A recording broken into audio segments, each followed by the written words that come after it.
মার কবরের পাশে গেলে কি হবে, বাবার কবরের পাশে গেলে কি হবে? যে যুবকরা, যে বন্ধুরা, বৃদ্ধ বাবাজিরা, আমরা আজকে কবর জিয়ারতগুলি ভুলে গেছি, মা বাবার কবরের পাশে যাই না। আপনি জানেন বাবা মার কবরের পাশে গেলে কি হয়? যখন আপনি যা থেকে সালাম দিবেন, তখন বাবা কবর থেকে সালামের জবাব দিয়ে বলে, দেখছো আমার খুকা বুড়া হয়ে গেছে, কিন্তু আমি বাবার কবরের পাশে দাঁড়ায় গেছে। মা ডাকবে, দেখছো আমার ছেলেটার দাড়ি পেকে গেছে, তারপর আমার ছেলে আমার কবরের পাশে দাঁড়ায় গেছে।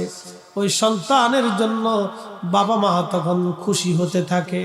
যখন সন্তান কবরের পাশে দাঁড়ায় কিছু জিয়ারত করে, বাবা মার জন্য দোয়া করে, তখন কবর থেকে বাবা মাও দোয়া করতে থাকে। একবার জোরে বলা যাবে কি সুবহানাল্লাহ? ওই কবর থেকে তারা চিনে, তারা দেখে